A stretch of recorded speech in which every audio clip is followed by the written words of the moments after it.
Hello and welcome to WiCyS Ontario Affiliates, WiCyS Around the World Contribution.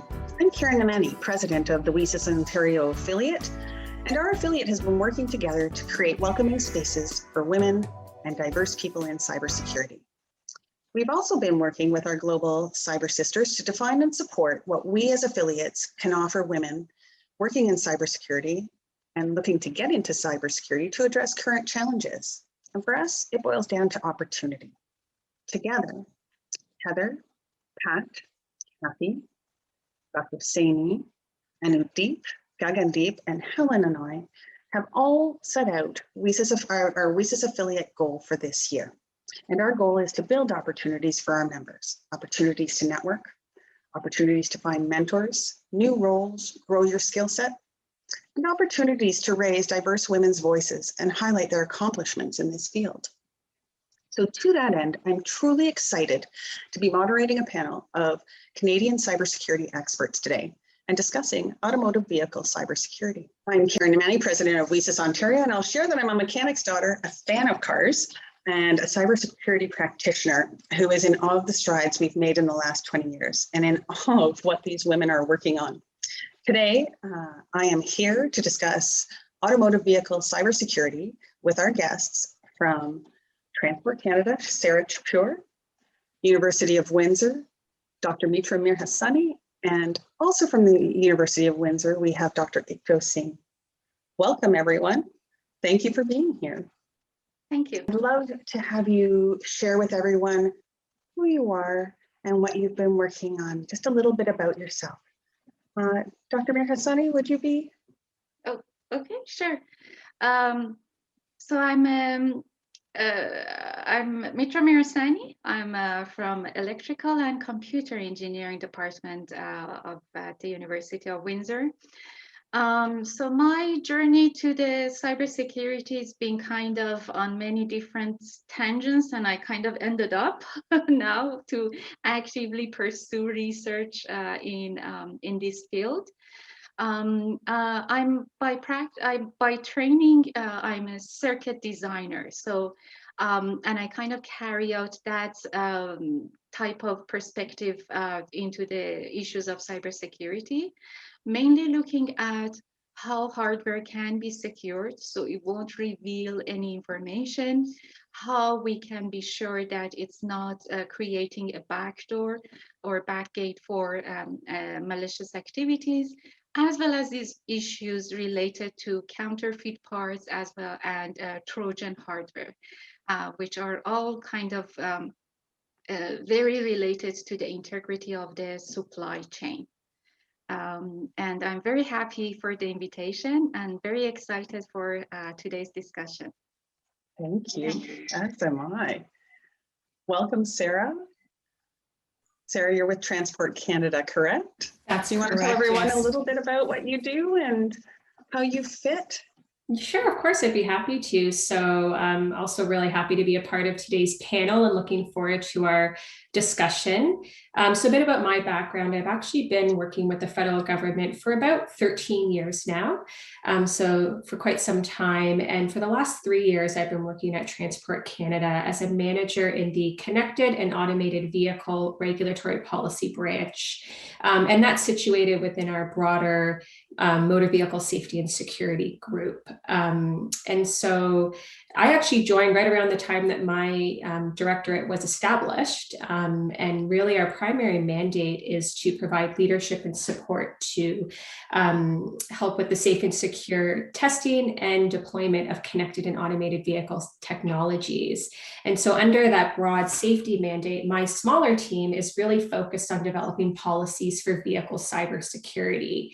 And so really my background is, I'd say, in policy. I don't necessarily have that cyber technical expertise, but having worked here for 3 years now, I think I've got a fairly good understanding, of the landscape. And also I note that we're very lucky. We're supported by an excellent team of engineers and researchers and technical experts who really support the work we do. And another important facet of our our work is really stakeholder engagement. And so working with the experts in the field to make sure that the policies that we develop really resonate and are useful for them.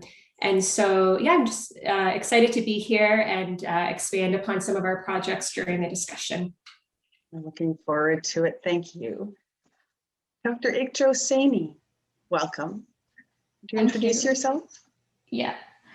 So thank you for having me here. And I just want to point out, because Dr. Meeta and Sarah has not mentioned, that our common connection is APMA Cybersecurity Committee, and that's how we are in a common connection.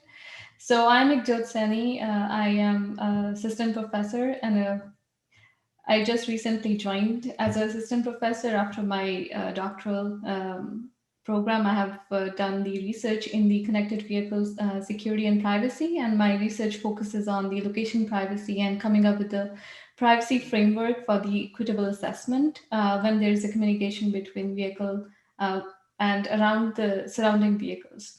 So that's pretty much very new. And as Sarah has mentioned, and we'll discover that what's happening on the policy and then the standards. And but we are spearheading that in Canada right now with the connected and automated vehicles. And there are so many initiatives taking place. So somehow my research was streamlining with what's happening in our ecosystem here.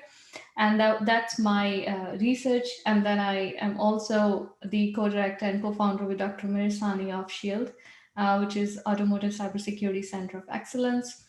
And that's my little background. All incredibly exciting and very, I think, prevalent in a lot of people's minds. We use vehicles for so much, although these days with COVID, many might be sitting in the garages, but is it just automotive vehicles? Is it just cars? What are we really talking about when we talk about automotive vehicle cybersecurity? What are the various parts? Sarah, you've got the policy piece. So, Dr. Mitra, you've got pieces that are technological and on the research side of things, but how big is this scope? What are we really talking about when we talk about automotive vehicles cybersecurity? Can provide some initial insight from my lens. I think when we talk about vehicle cybersecurity, it's really an emerging and an evolving issue.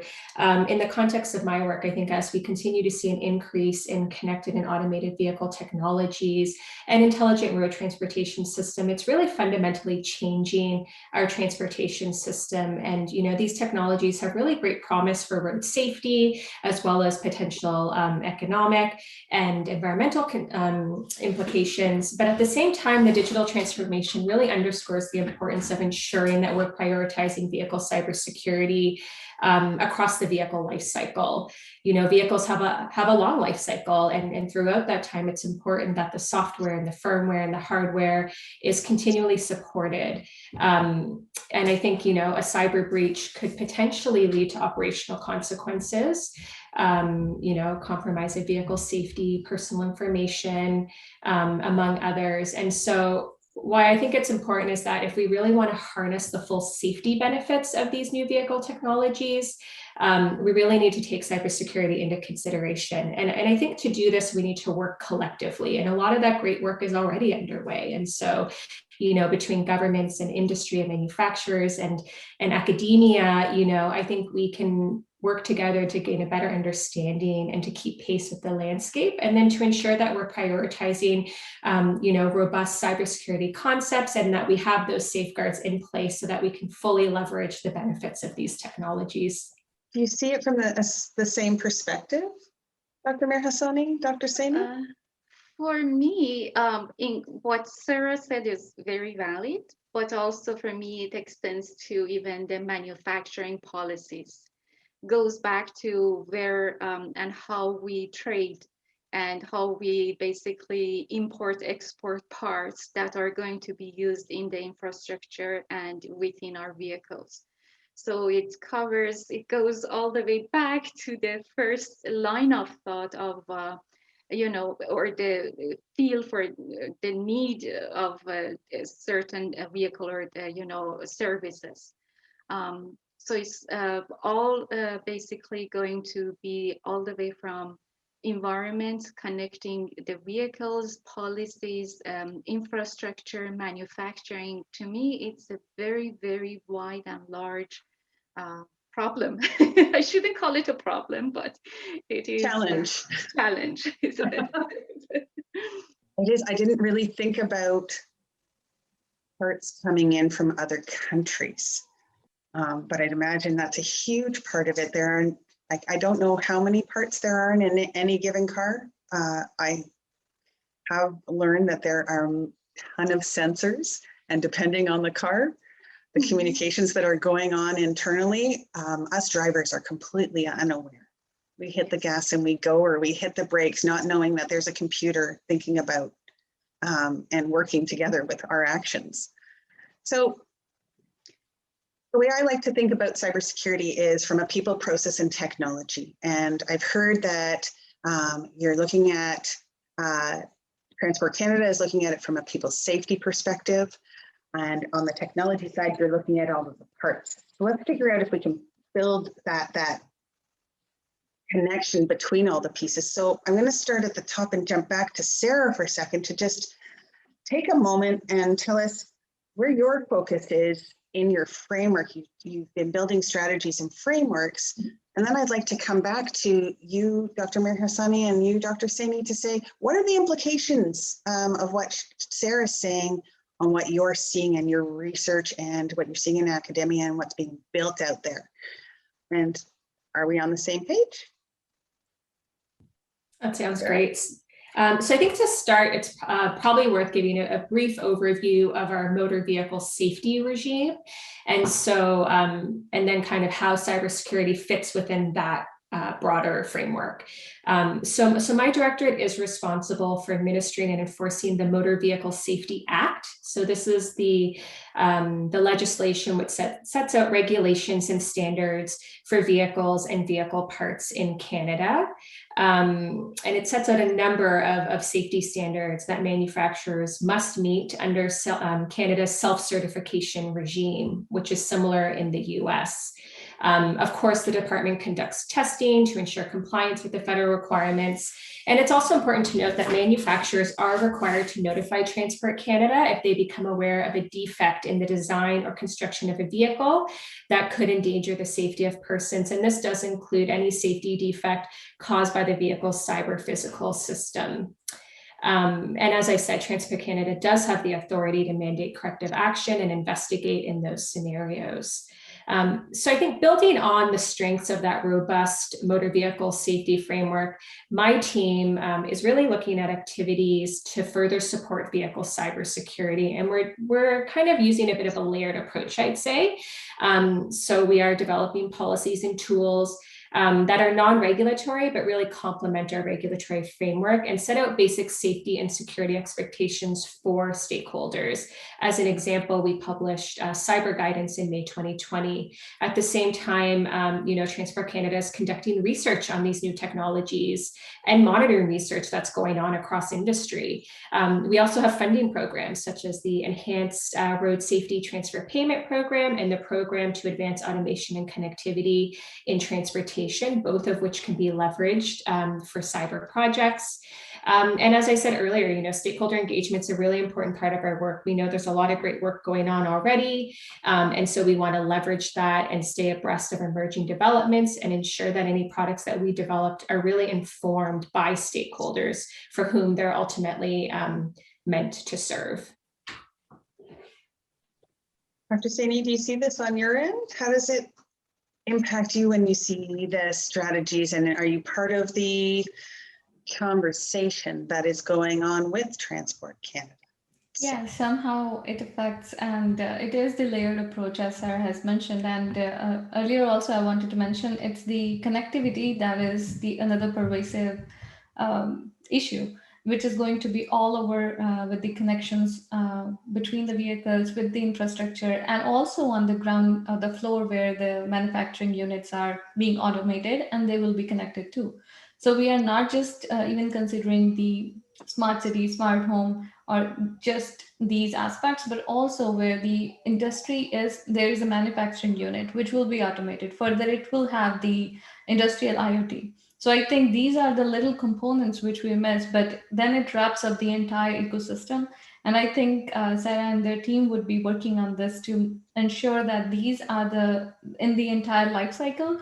If there is a connectivity, then if we are having some sort of over-the-air updates, let's say that is one example, then how, when it's happening, what are the changes? These are the little aspects that need to be make sure that it's put together, and put it in the layered approach. Another one is the having the right identification, and now you have, when you deal with the identification, now you deal with the another uh, aspect of the privacy. So you need to have a balance of the analytics, transparency, and privacy.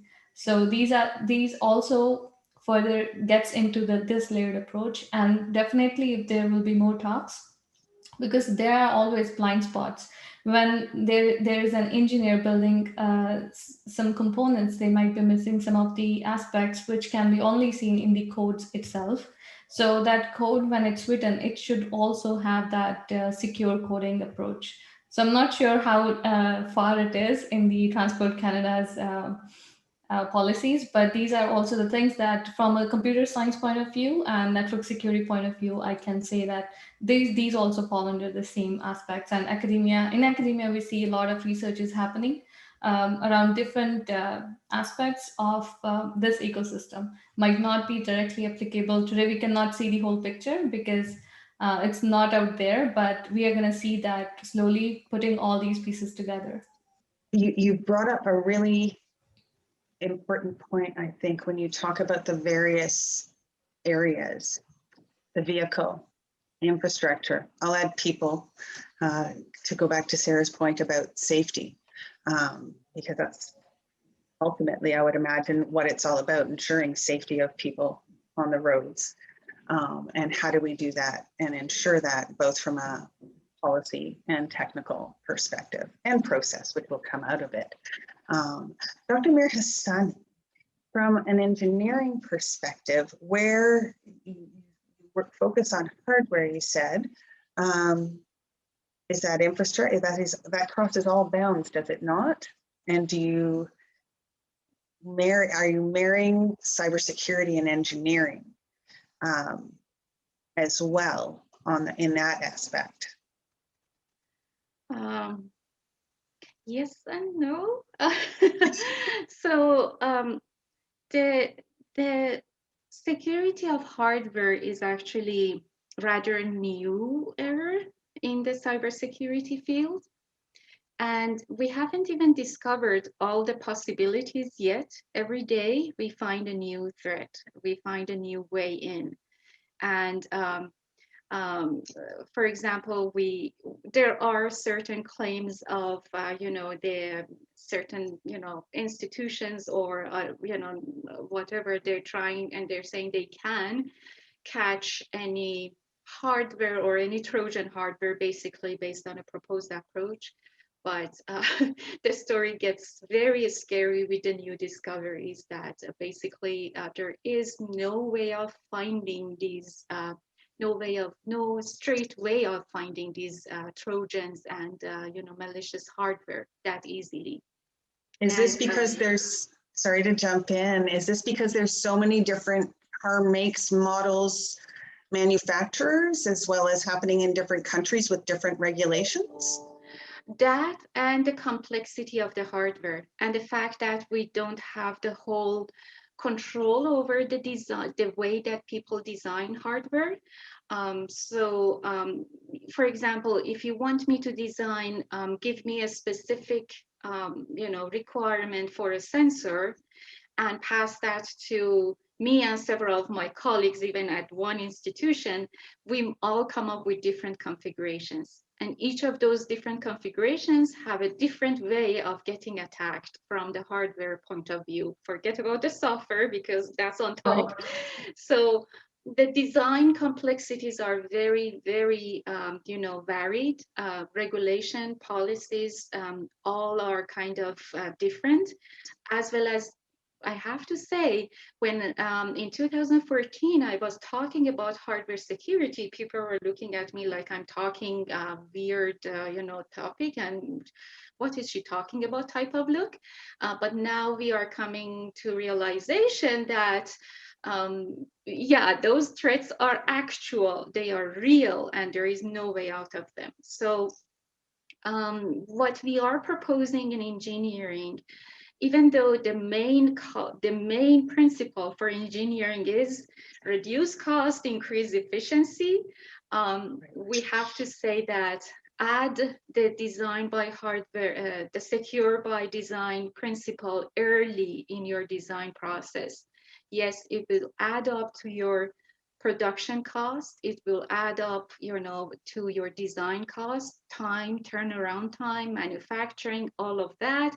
But if you want to stay in business, you have to pay for that before it becomes severe and may end up with a certain company really going out of business, because that's how I see it these days.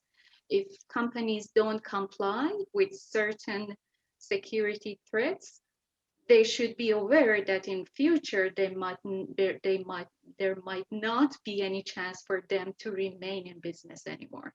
But that's a very, very difficult message to send across the table, and that's where we need organizations like Transport Canada to bring that awareness more and more to the manufacturing field. Absolutely.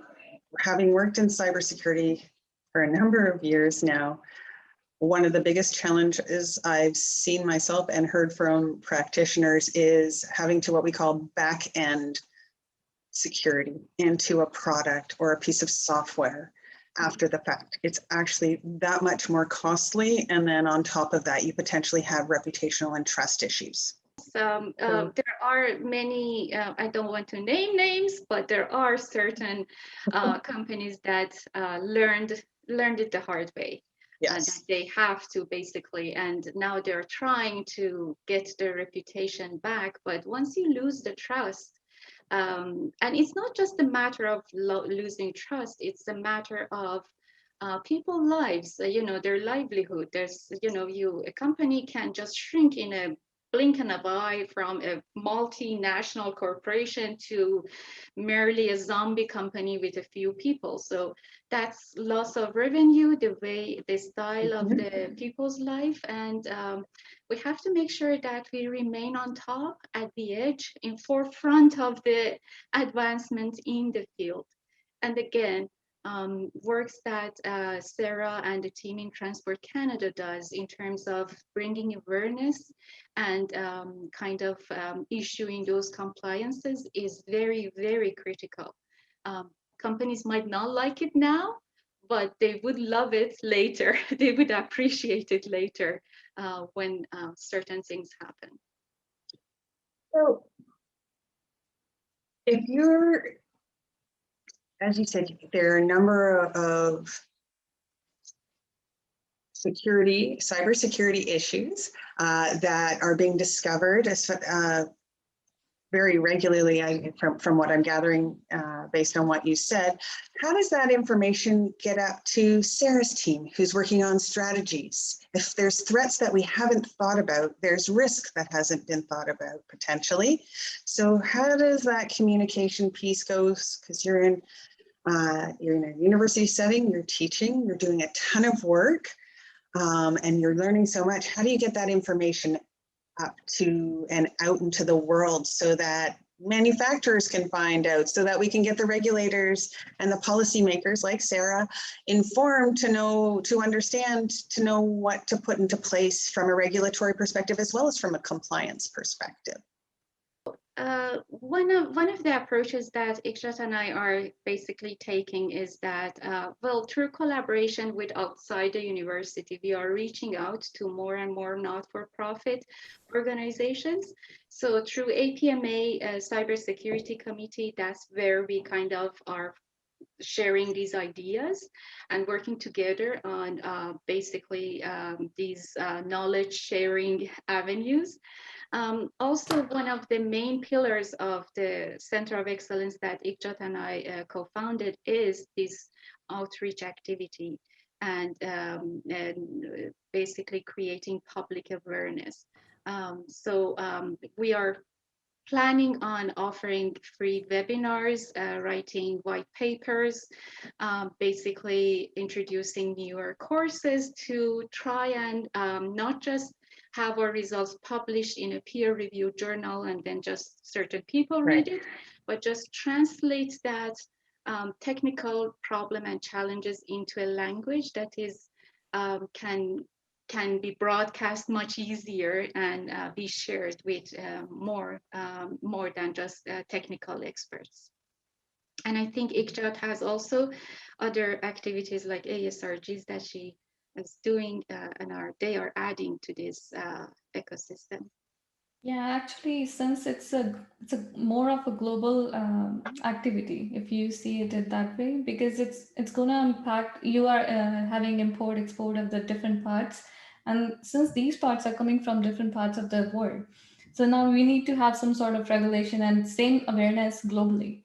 So there is this another nonprofit foundation which is Auto Security Research Group, and it is in the 40 locations now, and the idea is to actually have the awareness. That's the core message, that everybody, at least who is practicing it, even a segment of it, should start looking at the big picture or come together and have the discussions. Its main focus is on the knowledge transfer, but my idea is to actually engage more research community, like at the academic level, since there's a lot of the activities going on across the world. So we want to engage and network all those researchers together, and then there will be a knowledge transfer among them. And I think that is, I see it as an accelerator, in a sense that there will be a lot of knowledge transfer and would not be just hidden, and there would be more sharing of information. That's a good point. It is a global concern, not just a Canadian concern. However, having said that, Sarah, how do you manage and build policy and regulations to support what is really a global concern and ensure safety of Canadians within that? Yeah, I think that's a great point. And I think also just, building on some of the discussion that we just had, I do think that one of the ways in which we, try to stay informed on these latest developments and these emerging issues is really through that participation, both in Canadian working groups, such as the ATMA Cybersecurity Council, as well as those in the US and internationally. So in the US, there's the Automotive Info Sharing Analysis Center, which is really a hub. I think it's fairly global, and there's discussions on, what are some of these concerns and threats and incident response activities. And so I think it's through participation in these committees that we really gain a good understanding of what's happening. And then I'd also say that when we do develop new policy tools, we always build in time for stakeholder consultation. And that's in recognition that there's a lot of players in this field and they all have unique considerations. And we really want to hear from them to make sure that these documents take that into consideration and meet those needs. And so, we are, and then on the international front, we're monitoring, and involved in a lot of working groups there that, such as the United Nations World Forum for Vehicle Harmonization Regulation, which is WP29. There's a number of working groups within there that are focused on safety and security of connected and automated vehicles. One in particular is the Task Force on Cybersecurity and Over-the-Air Updates, and they're currently developing guidance to set out technical requirements for vehicle cybersecurity. And then we also know that there is the SAE Vehicle Cyber Committee that's developing the joint ISO SAE 21434 Automotive Cybersecurity Standard. And so, that is really why we're taking this layered approach, developing guidance like Canada Safety Guidance, which really sets out some of those best practices for industry. And in documents like that, we try to include some of these considerations that we've discussed. And then, you know, in parallel, we're monitoring the work of international groups to kind of pave the way for how that might be taken into consideration in future, you know, policies that we develop. To be clear, when you're talking about policy and what you're focusing on, it's about the cars that are on the and the capabilities of cars today, not on, it's not on the future anticipation that many of my friends talk about, the self-driving car. That is correct. Yes, that's correct. So the policies that we develop, and maybe if now's a good time, I can provide a bit of an overview of what some of our key documents are that we're working on right now. They really are intended for the current levels of automation that are on today's road and the current connectivity. But then obviously in the background, we continue to look at what are some of those emerging issues and, you know, that we need to prepare for down the road, right? So they're also back of mind, you know, as well as we develop these. So maybe just really quickly, I've already mentioned it a few times, but in May 2020, we published Canada's Vehicle Cyber Guidance. And I'd say it was really developed in close collaboration with the motor vehicle stakeholder community, and ultimately was intended to provide a set of best practices. So it's not regulatory in nature, but, you know, provides information on how to manage cybersecurity risks, protect the entire vehicle ecosystem, and information on how to, you know, detect, monitor, respond, and recover from vehicle cyber events. And then building on the guidance, we're actually working on two other vehicle policy documents right now. The first is the Vehicle Cybersecurity Strategy, and that is essentially intended to set out broad goals and priorities to help guide Transport Canada's efforts over the coming years in this space, right? And so we're working on that, and we recently consulted with stakeholders on that. And then the other piece is a tool that we're working on, which is called the Vehicle Cybersecurity Assessment Framework and Tool, which we've shortened to VCAT because that's a rather long name.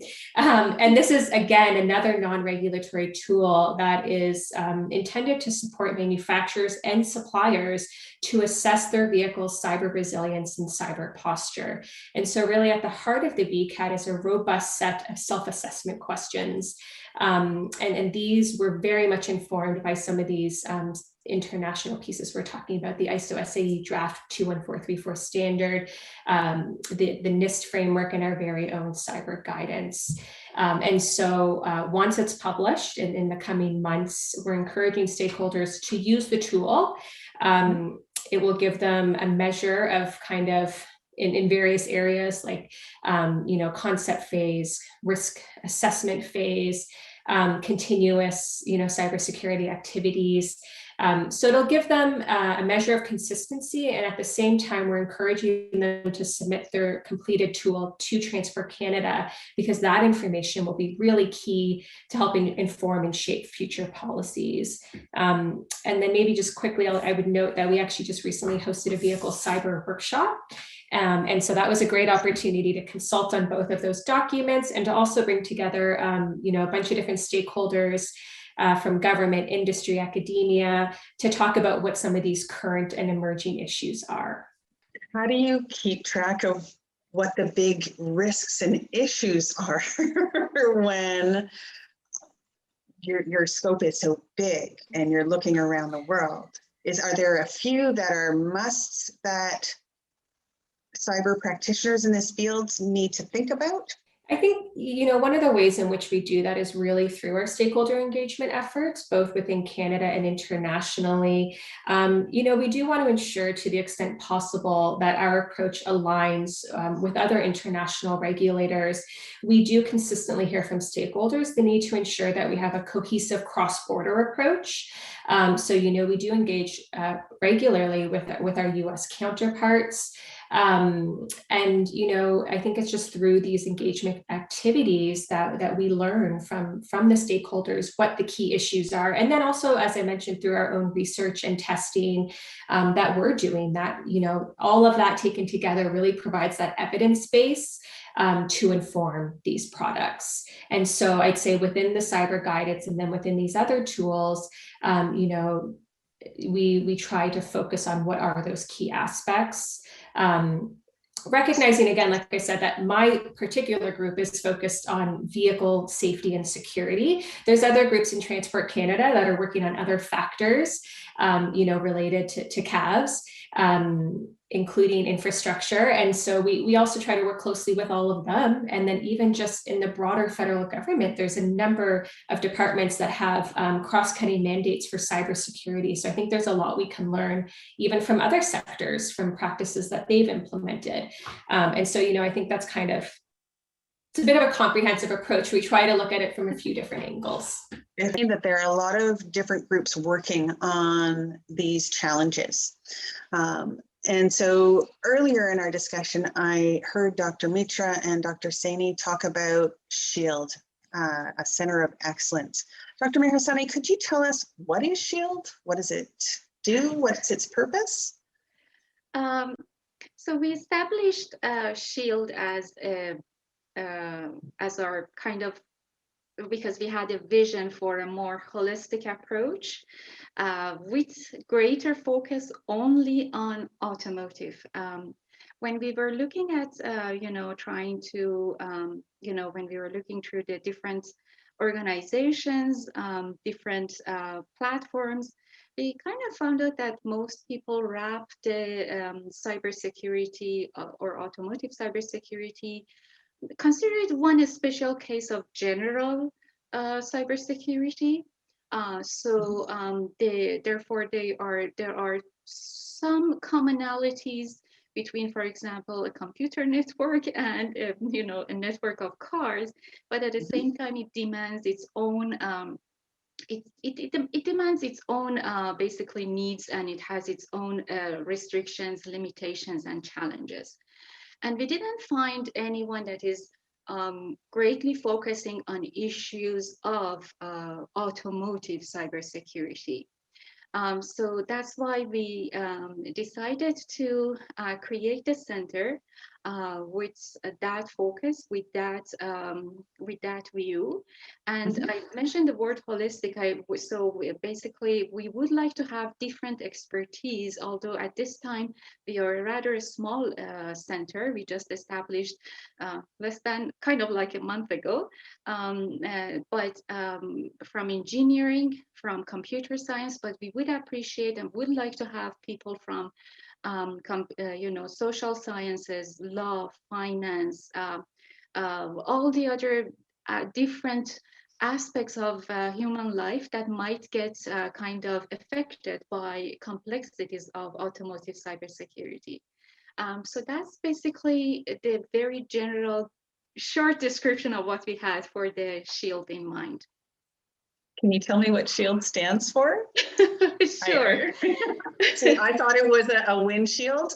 So I thought, oh, that's neat. You're protecting cars, you're protecting the windshield. But what does SHIELD really stand for?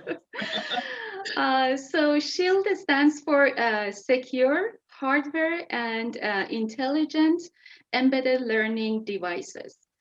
So basically means that we are looking at not only the hardware, but also on some of the algorithms, some of the codes that support seamless operation of the vehicle. You caught me, and I want to dive in a little bit more on the term intelligent. Oh. That's okay. I often think of cars as something I control. And when you say intelligence, that speaks to me about the ability to learn. And are you telling me that cars are becoming able to learn? Yes, basically. So there are certain processors or operations within the car that even as of now are adjusting to your driving habits. So they learn how to, turn around the corner or so. But as we move towards the autonomous car, artificial intelligence is going to take an integral part of of the rules or monitoring system that basically directs your car. Right now, I can say that, for example, your GPS, the route, how it's decided which route is faster, kind of uses some sort of smart algorithms. You have in regular cars, adaptive cruise controls where it decides Yes. on the distance. So there are certain elements right now within your car that are relying on some sort of a smart algorithms, but then later it will be the central and integral part of your car as we move towards fully autonomous cars. That's pretty, I'm going to say scary. Very scary, as my brain is just popcorning with the potential risks of intelligent vehicles and AI. And while we don't want to go into that rabbit hole, it does link to what Dr. Saini was saying earlier with respect to privacy implications and such. Dr. Saini, would you be open to chiming in on where we're going, what these risks are, where we're going? It assuage my fears, please. My car. I hope I say it in a nice way and don't scare anymore. So when we make any device intelligent, and specifically when we're talking about the vehicles making more intelligent vehicles, right? So that means we are giving them power to have the decision making, and how they're going to make these decisions are based on some sensors and communication, right? So there is a complex matrix what's on the backside. So what's happening on the back end, if there is some glitches, anything happens, it is going to affect overall decision making. And this decision making is not just the sensors or its information, rather it's also the biases. There can be algorithm biases, because the way the vehicle is being trained is also another thing that affects in what kind of environment it's being trained and where it's being placed later on. And going from urban to rural areas, that it will completely be changing, right? So there are these things where the decision making is very important. But the another aspect is, while it's making these decisions, it's also relying on the previous information collection, right? So that it can learn and it can make more smarter decision. So that's the idea. But when you do that, that means you're introducing analytics now. So that means you have some sort of collection of data. And now when you start collecting this data, now there's it's a can of worm. Now you need to specify, how are you using that data? Who is having this? Where is it being stored? When it's being deleted? Because it's users' data or customers' data, the driver is in charge of the vehicle. And if it's not a shared vehicle ecosystem we are talking about, if it's still, today we have an owner of a vehicle. So one vehicle can be related or correlated with or associated with one person.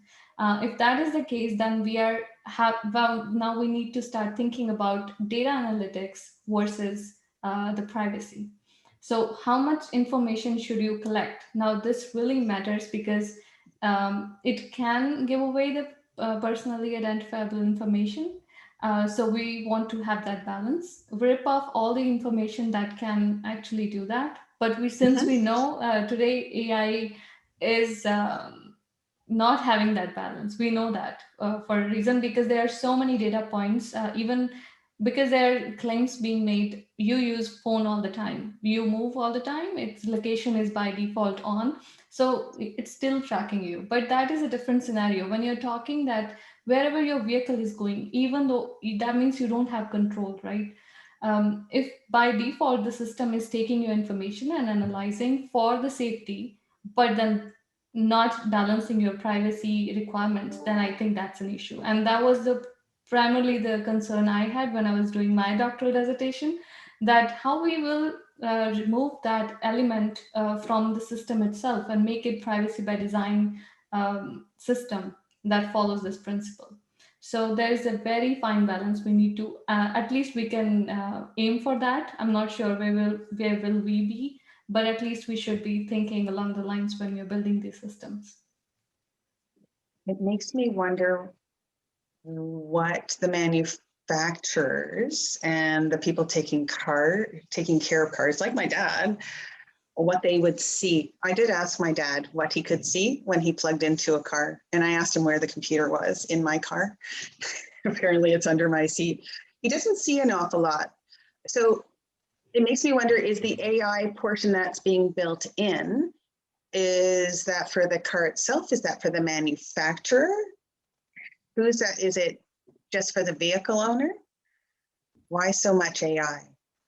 Yes, so I can partially answer that. I think partially can be answered by all rest of the panelists. So I can say that for the decision making, we need data. And how would we can say that it's a better decision than before when it has the previous record? And by the simulation and over, you can get this data set. And to make more intelligent decisions, it needs to have that collection of data. But I would say there's a consistent process to be there, which can remove that data as well, or just defragment it in a way so that it's not associated. And there is a huge debate on this in different countries. Do we want to use the connectivity for these decisions for the cloud or edge? And now it depends on for what you are using this information for. If you're using it for situational awareness for a vehicle for the safety reasons, I believe it's the edge. You can just use it on your vehicle as the endpoint, rather than it's the city which wants to have now traffic information. Now it needs to communicate the information to the center point somewhere to the infrastructure. Now the collection is different. So I think when you're sending out information for this traffic management, it just needs to know where you're moving, and it doesn't need to be the PII associated. So I think now that's how we can create the balance. But then there are different questions where we can think that we want to make this secure, but we still want to have it fragmented, because within V2X, we have so many other ways we can have the communication done. On top of everything that Ikra mentioned, and I think Sarah can also add to that, there is the issue of how you secure. Imagine that the AI has been designed by the best intent, but is it secure itself? Because you can again alter the operation of, or the intended operation of your AI by basically maliciously or intentionally feed it wrong, or it at the face value they are correct, but they are critical data that will result in malfunction of your AI, as well as insertion of 1 or 2 lines of code within that complex system. So again, my approach is that, okay, we have this hardware, we have this AI, are they secure against any malicious changes? And that, again, is a very, very difficult and challenging topic. Are they working the way that we wanted them to, or are they basically they've been fed some unwanted lines, unwanted codes, or certain limitations that makes them to malfunction? Or biased codes. The thoughts that are coming to my mind is, would there be a difference between what we consider a female driver versus a male driver? What happens if you sell your car and somebody else starts driving? What would the AI do in that case? The AI is not a fair judge. Basically, it's well known that AIs are biased and they cannot be a very good judge. They've been used even in social science aspects. If you look in a lot of decision making, especially for sentences, for example, for certain crimes, it has been shown that AI is making a very, very wrong and bad decision because it's been trained unfairly to treat the data unfairly. So yes, that would, they will bring with them that. So we have to make sure that the AI, regardless of all the complexities that Ikra pointed out, that exist, are they safe, and are they being trained fairly, and do they bring that fairness concept with them? Sarah, how does this play on your end of the house with the policies side. Yeah, this is a really, really interesting discussion. And I'd say that I think, in the course of some of our consultations, such as on the strategy, some of these issues were raised by stakeholders, the importance of looking at privacy and data collection, and, recognizing that at the federal level, the lead for that is actually Innovation, Science and Economic Development Canada and the Office of the Privacy Commissioner. I still think there's a role for Transport Canada to play in looking at that interconnectedness between privacy, safety, and security, and to provide that unique context of the road sector. And that's actually something that we are proposing goes into our strategy. So it's something that, we do hope to work on over the coming years. We also, some of my colleagues are working on AI. I'm not as familiar with their work, but what I would maybe like to note about when we talk about like autonomous vehicles and different levels of automation is that at Transport Canada, we often refer to SAE International, it's the Society of Automotive Engineers. They're a technical standards organization, and they actually have a chart that defines 6 different levels of vehicle automation, ranging from 0 to 5. So from no automation all the way to full automation. And so right now, as I think Dr. Amir Hassani had pointed out, many of today's vehicles do have low levels of automation, such as automatic emergency braking, lane keeping assist, and adaptive cruise control. But I would say for the time being right now, these higher levels of automation that I think will incorporate more of this AI are really more at the testing phase. And I think right now there's a bit of, a debate among experts as to when we'll see those higher levels. But certainly I think I would wager to guess that it's still years, perhaps even decades, until we see some of those really high levels. And so these are really important considerations. And I think they're being taken into consideration as we conduct that testing and research on these technologies, so that by the time that they are ready for public use, hopefully we'll have worked out some of those issues. But certainly just hearing some of this discussion, it resonates to me from some of the feedback that we've received from stakeholders to date. And I'd say, there's certainly aspects of that we're looking into as part of our forward-looking plan and our forthcoming strategy. You've made me, we're talking about the privacy aspects. However, the word that keeps coming through my head from a cybersecurity perspective is integrity. And integrity of the information, of the sensor communications, of the AI that might be making decisions becomes, to me, probably as paramount, if not more, than confidentiality in some ways, to ensure that you've got the right information and accurate information there. Thank you. This has been fascinating. I'd like to take us to just one last thought, or question, which is, let's bring it down to the cyber practitioner, the person working and fascinated by automotive cybersecurity. What do they need to be thinking about?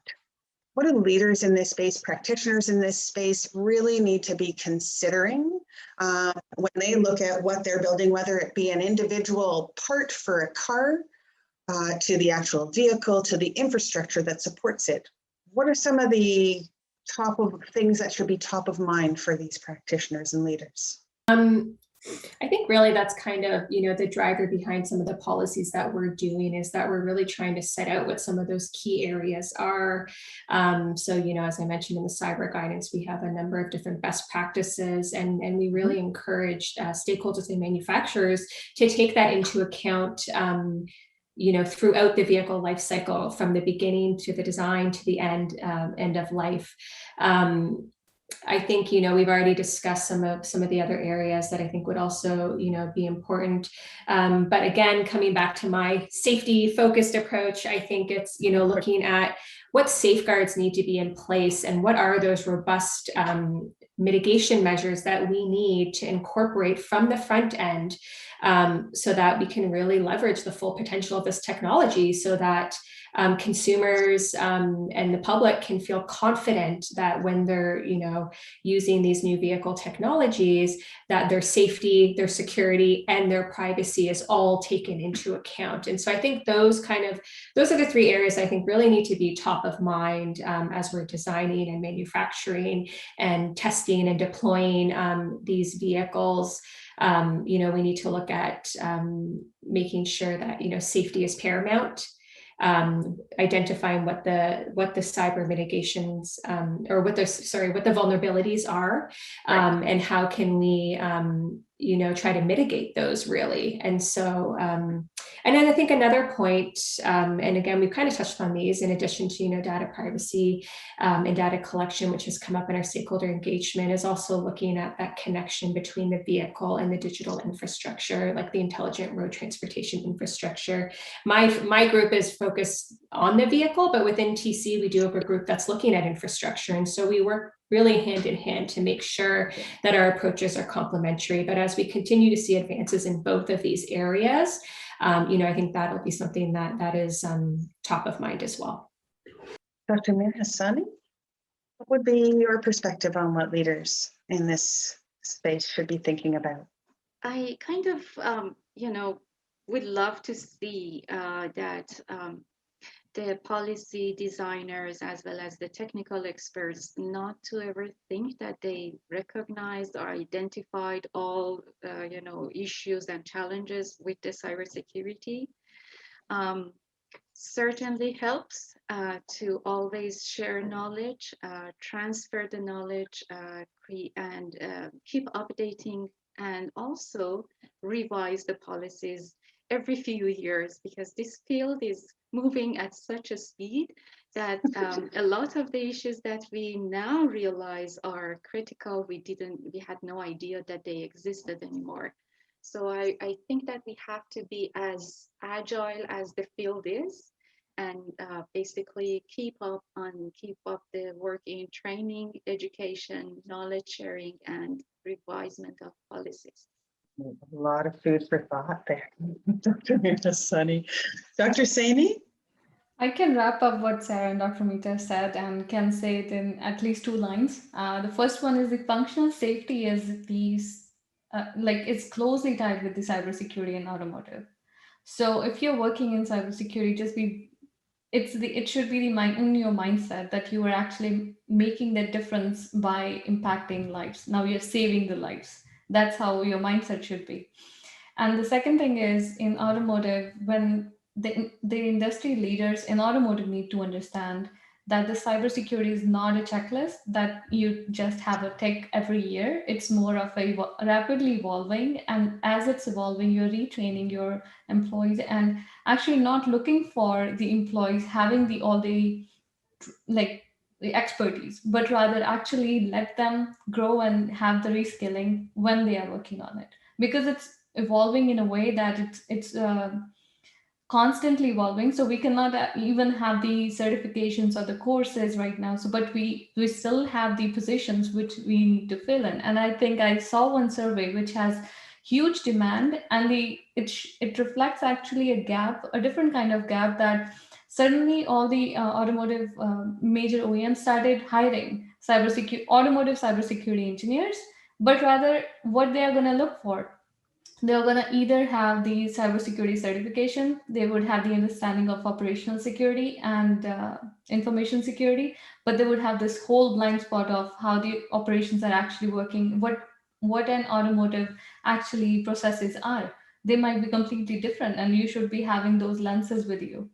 So there was the survey which shows there should be a slowdown in that hiring, and rather if you have the and personnel who are willing to learn who are already in automotive but want to learn the security, you should start training them on the field when they're working in the company itself. So that is something I figured out just 2 days ago, that there is this huge demand suddenly, and companies are trying to fill in these positions, but they don't have a good metric to now identify who is best and who is better than the other. Sounds like it's a similar problem that we're having in cybersecurity. Yeah. Across the board. However, what a fantastic point. Automotive vehicle security requires more than just cybersecurity. There is a whole ecosystem to understand and learn, as well as be agile. And that is a challenge that cybersecurity's often had, being agile. But this is an area that will absolutely require agility, innovation, and cyber maturity. as you move forward. Thank you so much for all of your expert insights. You've given me a lot to think about. I thought we could do one last round to say any last thoughts? I would say if we have more and more in this ecosystem, if I'm in computer science or having the cybersecurity expertise, one should, if this is to all the people who are young and they know they are skilled, talented, and eager to learn, I would say get into auto security now, because this is a time where it will start, and this is the inception of this field. So you want to be participating now and be the creator of this big coming. Everybody loves Tesla, but be the part where you are creating a secure Tesla. Sarah? Sure. I think I would just, kind of reiterate that cybersecurity in all sectors, but also in the vehicle sector is really much a shared responsibility in Canada. And so I just think it's really important that we continue to work together, across all levels of government, with industry, academia, and private sector, so that we can implement complementary cybersecurity measures and ultimately mitigate potential vulnerabilities. I think, the knowledge and the diverse background of the stakeholders in this space, taken together will really help contribute to a cohesive way forward for vehicle cyber resilience in Canada. And certainly at TC, as we continue to develop our guidance and tools, we are always looking at opportunities to learn from and where possible to align our respective approaches with partners in Canada and also internationally. Thank you. And Dr. Mahasani, any last thoughts? Well, both Ekjot and Sarah put it very nicely. I just also add that it's not a technical or challenge only in computer science or engineering. It goes beyond that. So we certainly need expertise from people in social sciences, people from finance, people from law, social engineering, all the other aspects to basically learn more about the implications and challenges of the automotive cybersecurity. And I would love to see an environment that is multidisciplinary and more sharing of ideas between different lines of, different ways of thinking about the issue, rather than just a STEM field. Absolutely, especially if you want to, as you said, build a holistic approach to, as Sarah said, vehicle cybersecurity resilience. Thank you for joining us. Hello again. Yesterday's automotive cybersecurity panel was full of amazing insights by our experts. And I don't know about you, but I left the session with a ton of thoughts and ideas percolating in my head. So much so that I've invited Dr. Ekjot Saini back today so I can sit down with her for a few minutes to see if I've got the right picture. Hi, Joe. Thank you for joining me again today. Hi. Thank you for having me. So it seems to me that in order to truly apply cybersecurity to cars, as Dr. Mahasani said so well earlier, a holistic approach is needed with a level of cross-coordination that will cross every border and multiple disciplines. It's an ecosystem with many, many security needs. Am I right so far? Yes, you are. Okay, so let's take it down a level. Here's what I understood. Okay, you have the vehicle, a car that we all know and love, but oversight is provided, as Sarah said, by a governance framework. And within that governance framework, you have policies, standards, strategies, tools like the checklist Sarah talked about that will help guide and govern automotive cybersecurity. You also have the infrastructure piece, and that piece can be anything from the huge network that supports the entire ecosystem, that also has things like radio towers and satellites that are also involved in the infrastructure piece. Then you have the hardware piece, and those include things like the circuits, the part that sit within the parts that sit within the car, the sensors that exist within the parts, and the technologies that we add into cars to make them more luxurious and smart. Then you have the software that's sitting and running and connecting all of that technology. And there's network software, there's local vehicle software. And yesterday we also brought in AI, which plays and works within and is used by software. And to that end, diving down a little bit more in AI, we talked a little bit about the concerns around the decision-making powers that smart cars or that vehicles will have and anticipate having in the future.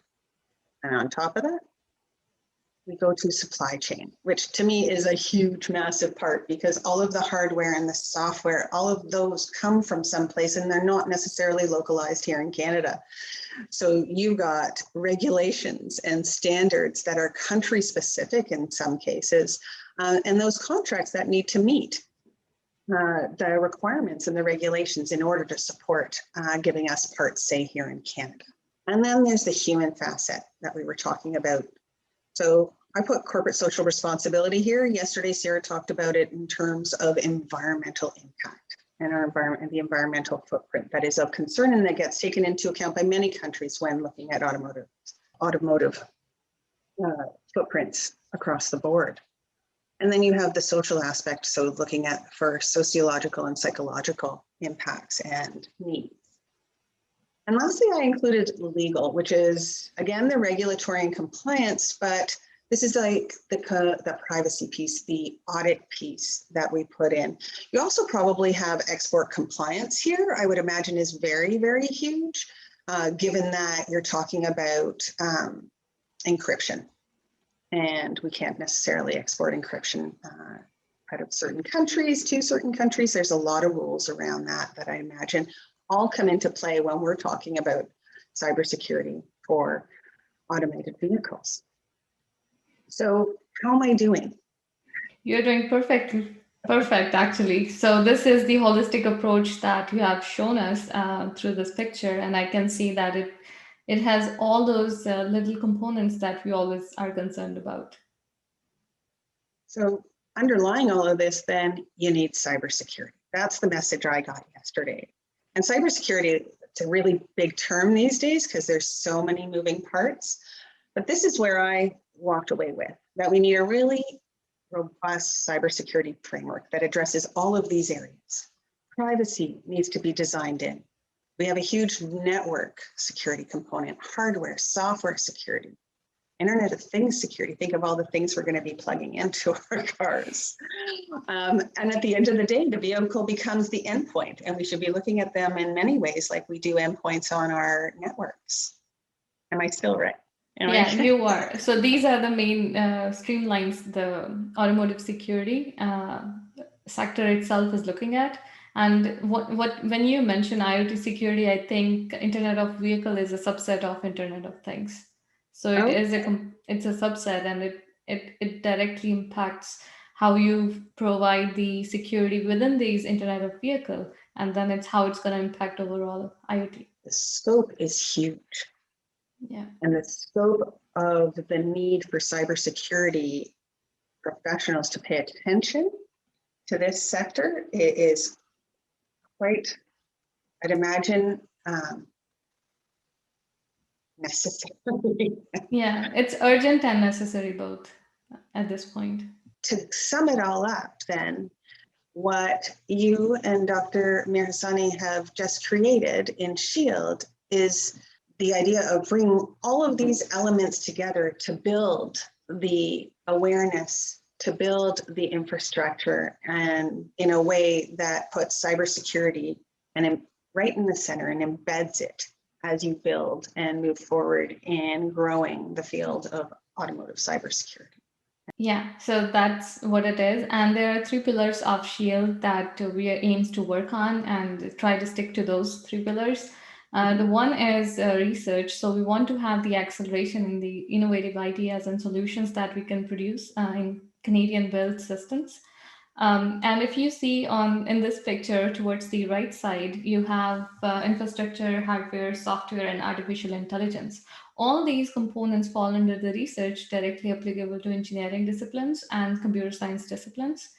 So since I come from computer science and she comes from engineering background, so we want to have integrated solutions and at least the research focus integrated in a way so that we can now combine these different research programs or the research going on and have a collaborative approach to see auto security, not just as a component which only engineering should be focused on. And I think when you bring internet to these engineering components, you just expose it to completely new realm of cyberspace. And that's how I see it.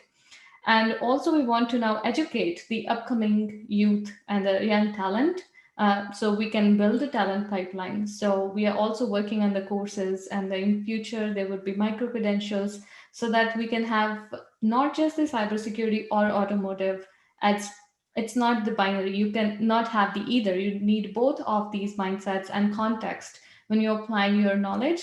You're now seeing this as a holistic point of view, not just as a segment of auto security. So that's what we are doing from research and education point of view. The third one is the public awareness and knowledge transfer, which is the holistic approach where we need the disciplines on the right, if you see in the on the left of this picture, which is the supply chain, human facets, legal, and governance. Now, it needs completely different set of people like policymakers, regulators, legislators. So we need to open the discussions with these guys, and we want to have a common platform where we can come together and have discussions. It's not like it's not happening, but we want to have it in an accelerated format and also make it publicly available in a language which is easily accessible and readable by common people. Sounds like you have a lot of bridges to build, and you're building them. Thank you so much, Joe, for sharing and educating us and looking over my understanding. And thank you to everyone who joined us today. If you're interested in automotive cybersecurity and want to know more about SHIELD, I would really urge you to reach out and contact SHIELD at uwindsor.ca. Is there anything else that you'd want to share about SHIELD, Joe? So I want to say that SHIELD is dedicated to the advancement and development of security solutions for the automotive sector, and we will do our best to provide that and create the bridges, as Karen mentioned, in every possible in which we are capable of doing it. Wonderful. Thank you. Well, now, if you're interested in finding us here at WiCyS Ontario, please have a look and take down, reach out and contact us. And in fact, we're having an event on April 8th with our Silicon Valley Cyber Sisters to talk about your personal brand. And you can find the registration link on our webpage. For now, I hope you enjoy the remainder of our WiCyS affiliate sessions. Thank you for joining us.